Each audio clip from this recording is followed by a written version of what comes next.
ইমান কি জিনিস সেটা কবরে গেলে বুঝতে পারবেন ইনশাআল্লাহ। ইমান কি জিনিস সেটা কবরে গেলে বুঝতে পারবেন ইনশাআল্লাহ। যখন প্রশ্ন করা হবে মান রব্বুক, তখন বুঝতে পারবেন ইনশাআল্লাহ ইমান কি জিনিস। পৃথিবীতে যারা আল্লাহর সাথে শিরিক করেছে, কবরের এই প্রশ্নের উত্তর তারা দিতে পারবে না। মা দিনুকা, তোমার দিন কি? যারা ইসলামকে নিয়ে ঠাট্টা বিদ্রুপ করছে, এখন হাসি তামাশার পাত্র বানিয়েছে ইসলামকে, এরা কখনোই মা দিনুকার উত্তর দিতে পারবে না।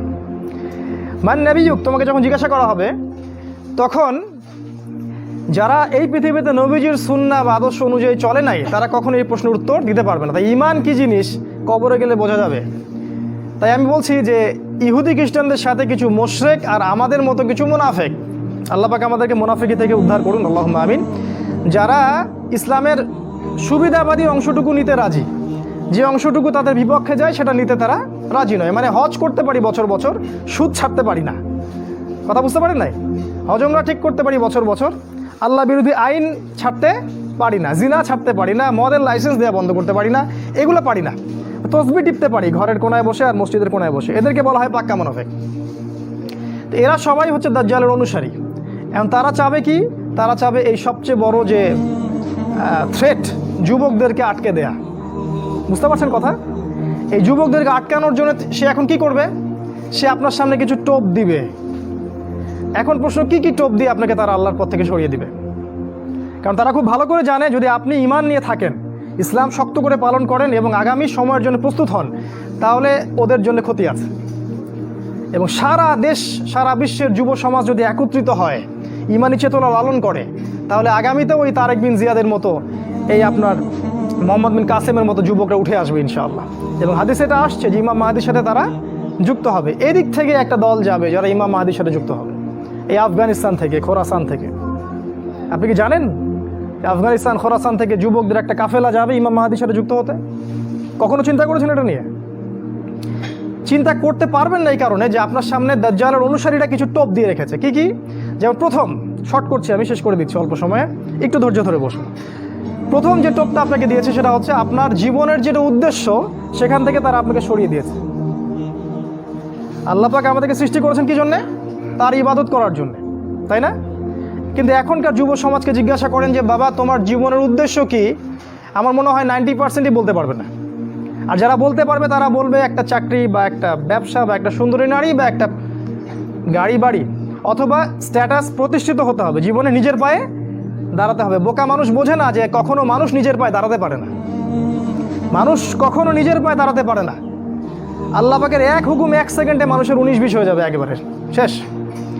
যে রিজিকের প্ল্যান করছেন আপনি 20-30 বছর, এক হুকুমে রিজিক বন্ধ। ড্রাইভ করতেছেন, মারি দিয়ে চলে গেল, শেষ, রিজিক ক্লোজ। কার হাতে ক্ষমতা? মানুষ নিজের পায়ে দাঁড়াতে চায়। এটাই শিরকি কথা, এটাই শিরকি কথা। এই যে একটা কাজ তারা করেছে, আপনাকে জীবনের উদ্দেশ্য থেকে সরিয়ে দিয়েছে। আমাদের জীবনের উদ্দেশ্য ছিল জান্নাত। আমাদের রব আল্লাহ পাক বলেছেন, সূরা আল ইমরানের মধ্যে পাবেন, ফামান যুহজিহা আনিন নার ওয়া উদখিলাল জান্নাহ ফাকাদ ফাজ।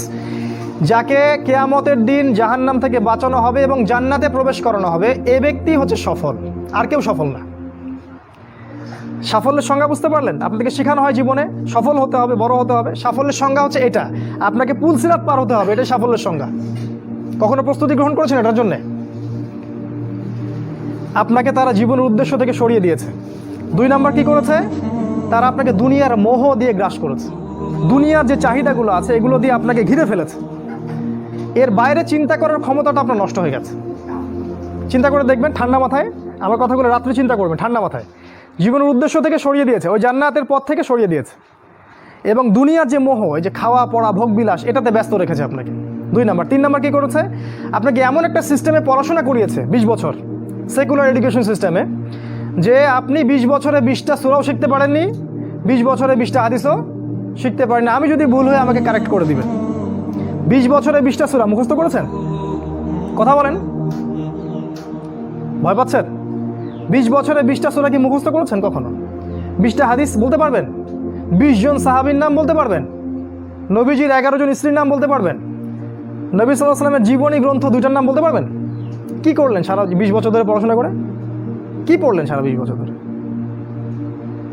এই যুব সমাজ কি দাজ্জালের বিরুদ্ধে দাঁড়াতে পারবে কখনো? ইহুদি খ্রিস্টান মুশরিকদের যে ঐক্য, এদের বিরুদ্ধে এরা দাঁড়াতে পারবে? এরা আল্লাহর পথে জিহাদ করবে কখনো? তাই মনে হয় আপনার? সুবহানাল্লাহ। কথাগুলো আমি আঘাত করতে এখানে আসিনি, আমি শুধু আপনাদের বিবেকটা জাগ্রত করতে এসেছি যে এমন একটা এডুকেশন সিস্টেম আপনাকে পড়াশোনা করিয়েছে যাতে করে আপনি আল্লাহর পথ থেকে সরে গেছেন এবং ইসলামের বুনিয়াদি বিষয়গুলো সম্পর্কে আপনার জ্ঞান নাই। ওযুর ফরজ কয়টা বলতে পারে না যুবক ছেলে, নামাজের ফরজ কয়টা, ওয়াজিব কয়টা বলতে পারে না। এই যুব সমাজ কীভাবে এদের বিরুদ্ধে দাঁড়াবে বলেন? নিজেকে প্রশ্ন করেন। 4, আপনার সামনে আরও কিছু টোপ দিয়েছে। নারী, কি দিয়েছে? নারী। কারণ যুবকদের সবচেয়ে আকর্ষণের বস্তুটা কি? একটা সুন্দরী মেয়ে, তাই না? সত্য কথা বলছে। আল্লাহ পাক কোরআনে বলেছেন যুয়্যিনা লিন-নাস হুব্বুশ শাহাওয়াতি মিনান নিসা, মানুষের জন্য 6টা বস্তুকে সুশোভিত করা হয়েছে। তার মধ্যে 1 নাম্বার নিসা, মহিলা। মানে আমাদের কাছে সবচেয়ে পছন্দের জিনিস কি? একটা প্রিয়তম সুন্দরী স্ত্রী, তাই না? তো এই মেয়েদেরকে নগ্ন করে আপনার চারপাশে এরা ছড়িয়ে দিয়েছে। স্কুলে যাবেন নগ্ন নারী, কলেজে যাবেন নগ্ন নারী, চাকরিতে যাবেন, যেখানে যাবেন সেখানেই, রাস্তাঘাটে হাঁটবেন সব ন্যাংটা হয়ে ঘুরছে। আমাদের নবীজি বলেছেন শেষ জামানে এক শ্রেণীর মেয়ে আসবে যারা কাপড় পরেও ন্যাংটা থাকবে, থাকে না? এগুলা কি ব্যাখ্যা করার দরকার আছে? নবীজি বলেছেন তারা জান্নাতে যাবেও না, জান্নাতের গন্ধও কখনো পাবে না। কে বুঝাবে এই নারীদেরকে এই কথাটা? তো এই নারীদেরকে আমাদের চারপাশে এরা সহজলভ্য করে দিয়েছে। আর আপনি চাইলেই জেনা করতে পারেন, অল্প টাকার প্রয়োজন হবে। স্মার্টফোনে জেনা করতে পারেন, সেলফোনে জেনা করতে পারেন, প্রেম অ্যাফেয়ারে জেনা করতে পারেন, বয়ফ্রেন্ড গার্লফ্রেন্ড এই ফ্রি মিক্সিংয়ে জেনা করতে পারেন। তারা আপনার সামনে এই লোভনীয় টোপগুলো দিয়ে রেখেছে। তারপর আরও কি দিয়েছে? মাদক। হাতে হাতে মাদক সমস্ত যুব সমাজের। যখন ওরা হাতে হাতে মেশিন গান নিয়ে প্র্যাকটিস করে কীভাবে মুসলিমদেরকে মারবে, তখন আমরা ইয়াবা খাই বসে বসে। কথা বুঝতে পারছেন? ওরা প্র্যাকটিস করে, ওদের যুবকরা প্র্যাকটিস করে কেমন করে মুসলিমদেরকে ব্রাশ ফায়ার করে মারবে। ওই যে মিয়ানমারে মারে নাই, কাশ্মীরে মারতেছে না, ওই যে সিরিয়া দেখবেন, আফগানিস্তান, লেবানন, সব জায়গায়। আর আমাদের হাতে ওই যে ইয়াবা, তারপর আপনার ডাল, আপনার ফেন্সি ডিল, আপনার উমুক তমুক কী কী নাম আছে সব। জি জি, সুবহানাল্লাহ। এগুলো নিয়ে কখনো ভেবেছেন? এটা হাসছেন আপনি? লজ্জা হওয়া উচিত আপনার, লজ্জা করা উচিত যে যখন তারা আমাদের বিরুদ্ধে ঐক্যবদ্ধ তখন আমরা এই নারী, এই মদ, এগুলো নিয়ে ব্যস্ত আছি। আর যারা এদের পিতামাতা, এরা সবচেয়ে অপদার্থ শ্রেণীর মানুষ এই পৃথিবীতে। এদের কবরে থাকা উচিত, এই পিতামাতাদের কবরে থাকা উচিত। যারা পরিবারকে ইসলামী অনুশাসন অনুযায়ী জীবনযাপন করতে পারে না, ব্যর্থ হয়, খালি খাও, হাগো আর এই বিয়ে শাদী করার, বাচ্চা পয়দা করো, এদের দ্বারা এই পৃথিবীর কোনো উন্নয়ন সম্ভব না। এদের দ্বারা মুসলিম উম্মাহ কেন, সমাজ, দেশ, জাতি কিছুই পাবে না। এরা আবর্জনা এই উম্মার জন্য। এরা মাটির তলে চলে যাওয়াই ভালো। এই মাদক দিয়ে আপনাকে তারা ব্যস্ত রেখেছে।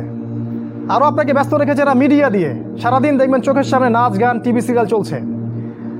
জুয়া দিয়ে, এই যে এখন স্মার্টফোন দিয়ে, সারাদিন স্মার্টফোন, একটা স্মার্টফোন একটা জগৎ, একটা স্মার্টফোন একটা জগৎ। এটা আপনার চিন্তার শক্তিটা নষ্ট করে দিয়েছে। ঠান্ডা মাথায় আপনি এখন চিন্তা করতে পারবেন না, আপনার মাথা এখন পাজলড। ইউটিউব দিয়ে, ফেসবুকিং দিয়ে, জেনা দিয়ে, মদ দিয়ে, এই সব কিছু দিয়ে তারা আপনাকে ব্যস্ত রেখেছে। এর ফলে কি হয়েছে জানেন? এর ফলে দাজ্জালের ওই উদ্দেশ্যটা সফল হয়েছে। কোনটা? দাজ্জাল চেয়েছিল, তার অনুসারীরা চেয়েছিল আপনার ভিতরের যে নূর আছে হৃদয়ের মধ্যে, কলবে ঈমান, নূর, এটা যেন অন্ধকার এবং জুলুমাত দিয়ে প্রতিস্থাপিত হয়ে যায়। এখন আপনি আর চাইলেও দিনের জন্য চিন্তা করতে পারেন না। আপনার ভিতরে আল্লাহর জন্য কান্না আসে না, সেজদায় কাঁদতে পারেন না। আল্লাহর দিকে চোখ তুলে, আসমানের দিকে চোখ তুলে তাকাতে লজ্জা লাগে আপনার। মনে হয় যে আমি এত পাপী, কেমন করে তাকাবো? আপনি বুঝতে পারছেন আমার আমলনামা পাপে ভর্তি হয়ে যাচ্ছে। আপনার ভিতরের যে ইন্টারনাল যে হার্টটা ছিল, এটা করাপ্টেড হয়ে গেছে। এবং তারা এটাই চেয়েছিল যে আপনার ভিতরের নূর যেন নষ্ট হয়ে যায়। আল্লাহ পাক কোরআনে বলেছেন কদ আফলাহা মান যাক্কাহা, তারাই সফল যারা ভিতর থেকে পরিশুদ্ধ হয়েছে।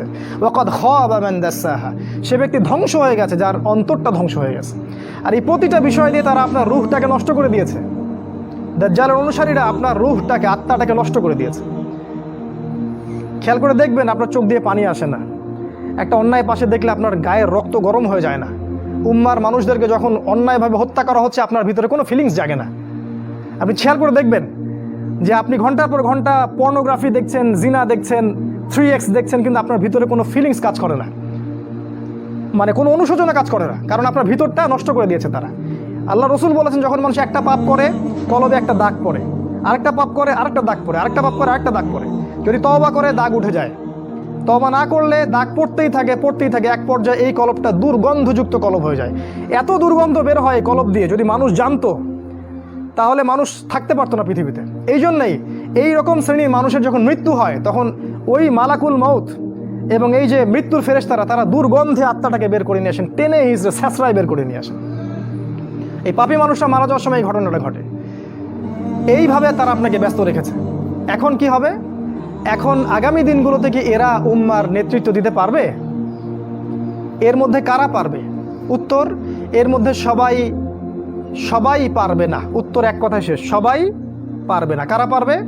এই যুবক শ্রেণীর মধ্যে যারা এই গুণগুলো অর্জন করতে পারবে তারা ইনশাআল্লাহ আগামী দিনগুলোতে সফল হবে। গুণগুলো পয়েন্ট আকারে বলে শেষ করছে। এই যুবক শ্রেণীর মধ্যে যারা তাদের জীবনটাকে বাকি পুরো জীবনটাকে আল্লাহর জন্য উৎসর্গ করতে পারবে তারা পারবে। এক নাম্বার, এই যুবক শ্রেণীর মধ্যে যারা আল্লাহর জন্য তাদের জান, মাল, সময়, শ্রম ব্যয় করে দিতে পারবে, কুরবানি করতে পারবে। কুরবানি কেমন? ওই ইসমাইল আলাইহিস সালামের মতো। বাবা বলেছে তোমাকে জবাই করা লাগবে, তিনি কি বলেছিলেন? করিয়েন না। তিনি বলেছিলেন আপনাকে আল্লাহ যে আদেশ করেছেন সেটাই করেন, আমাকে ধৈর্যশীল পাবেন ইনশাআল্লাহ। এরকম ছেলে পাবেন এখন?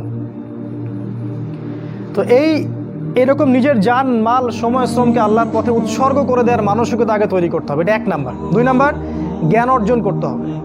এই যুবক শ্রেণীর মধ্যে যারা জ্ঞান অর্জন করবে, কোরআন সুন্নাহর পাশাপাশি সমসাময়িক অর্থনীতি, রাজনীতি, বিশ্ব সব কিছু সম্পর্কে জ্ঞান থাকতে হবে।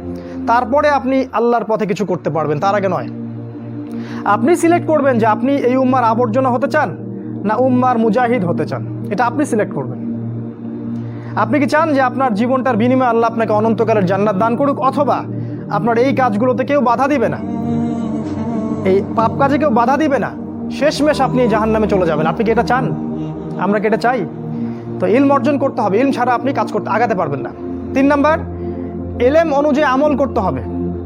যা এলম অর্জন করবেন সে অনুযায়ী আমল করতে হবে। শুধু এলম অর্জন করলেই হয় না, ওই অনুযায়ী কাজ করতে হয়। সলাতের পাবন্দি করতে হবে।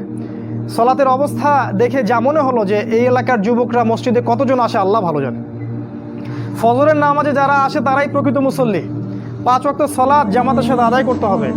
আখলাক চরিত্র হবে রাসূল সাল্লাল্লাহু আলাইহি ওয়াসাল্লামের মতো।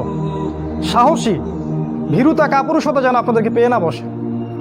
জ্ঞান অর্জন করে সাহসী হতে হবে, তদনুযায়ী আমল করতে হবে, এবং কোনো অবস্থাতেই পরাজিত হব না এরকম মানসিকতা তৈরি করতে হবে।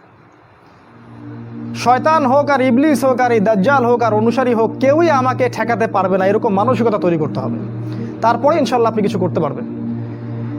প্রতিটা ইবাদত বন্দেগীর ব্যাপারে সচেতন হওয়ার চেষ্টা করতে হবে, এটা হচ্ছে আপনার জানা অনুযায়ী আমল। 4 নাম্বার, আদর্শ পরিবার গঠন করতে হবে। জিনা বাদ দিয়ে ছেড়ে দিয়ে তওবা করে ফিরে আসেন, বাবা মাকে বলেন যে আমাকে বিয়ে দিন। আর বাবা মার উচিত তাদের বিয়েটা সহজ করে দেয়া। বিয়ে করুন, সংসার গঠন করুন, দিনদার নেককার ছেলে মেয়েদেরকে বিয়ে করুন এবং সুসন্তান জন্ম দিন, তাদেরকে আল্লাহর পথে দায়ী মুজাহিদ হিসেবে তৈরি করুন। 5, হালাল রিজিকের ব্যবস্থা করুন। ওই হারাম ব্যাংকিং সেক্টর থেকে, চাকরি থেকে রিজাইন দিয়ে দিন। যে সেক্টরে হারাম আছে, ঘুষ আছে, সুদ আছে, সব ছেড়ে দিন। কার জন্য ছাড়বেন? আল্লাহর জন্য ছাড়বেন। মনে রাখবেন রিজিকের মালিক আল্লাহ, আপনি আপনার রিজিকের মালিক নন। আপনি আল্লাহর জন্য যদি কিছু করেন, আল্লাহ পাক আপনাকে তার চেয়ে বহুগুণ দিতে পারেন। এই বিশ্বাস রেখে প্রয়োজনে সবজি বিক্রি করেন, কৃষিকাজ করেন, মৎস্য খামার করেন, ছাগলের খামার করেন, তাও ভালো। তারপরেও হারাম রিজিকের দিকে যাবেন না। অনুরোধ করছি ভিতর থেকে, মানে আল্লাহর দোহাই দিয়ে অনুরোধ করছি, হারাম রিজিকে যাবেন না। সারা জীবনের ইবাদত নষ্ট হয়ে যাবে, সারা জীবনের। যে ব্যক্তির ইবাদতে এতটুকু সুদের টাকা আছে, ওর ইবাদত কবুল হয় না। জানেন না সুদ খাইলে মায়ের সাথে জেনা হয়? এটা জানেন না যে সুদ খাইলে 36টা মেয়েকে ধর্ষণ করা হয়, আল্লাহ এবং তার রাসূলের সাথে যুদ্ধ করা হয় সুদ খাইলে? দিব্যি খাচ্ছি, প্রতিটা গ্রামে এখন সুদী এনজিও, 6 লাখ সমিতি আর এনজিও। হালাল রিজিকের অন্বেষণ করুন, এটা হচ্ছে 5। 6 নাম্বার, আল্লাহর পথে সময় ব্যয় করেন। আপনি কোন মাযহাব, কোন তরিকা কি ফলো করেন সেটা নিয়ে আমি কথা বলতে এখানে আসিনি। আপনি আল্লাহর পথে সময় দেন, যে যেখানে আছেন সেখান থেকে আল্লাহর পথে কিছু করেন, প্রজেক্ট হাতে নেন, কিছু করেন। এলাকার যুবকদেরকে নিয়ে একটা ফাউন্ডেশন করেন, বা একটা সংগঠন করেন, বা একটা প্ল্যাটফর্ম করেন, করে কিছু একটা করেন, যাতে করে এলাকার মধ্যে জাহেলিয়াতগুলো দূর হয়ে যায়। আল্লাহ আপনাকে সাহায্য করবেন ইনশাআল্লাহ। এটা ঠিক যে বাতিলপন্থীরা আপনার কলার চেপে ধরবে ঠিকই, কিন্তু আল্লাহ আপনাকে সাহায্য করবেন। আর আল্লাহ পাক যাকে সাহায্য করবেন তাকে কেউ ঠেকাতে পারে না, পারে? কখনো পারবে না। আপনাকে জেল দিবে, শুলি দিবে, মেরে ফেলবে, তারপরে দেখবেন আপনার শেকড় থেকে আরও 10টা গাছ ঠিকই উৎপন্ন হবে ইনশাআল্লাহ। অতএব দিনের জন্য সময় দিন, উম্মাহকে ঐক্যবদ্ধ করার চেষ্টা করুন। আরেকটা নসিহা করব, দলাদলির মধ্যে যাবেন না, ইখতিলাফি ফেরকা দলাদলির মধ্যে যাবেন না। তুই অমুক আর তুই তমুক আর তুই এই তুই সেই, এগুলোর মধ্যে যাবেন না। সবাইকে নিজের ভাই ভাবতে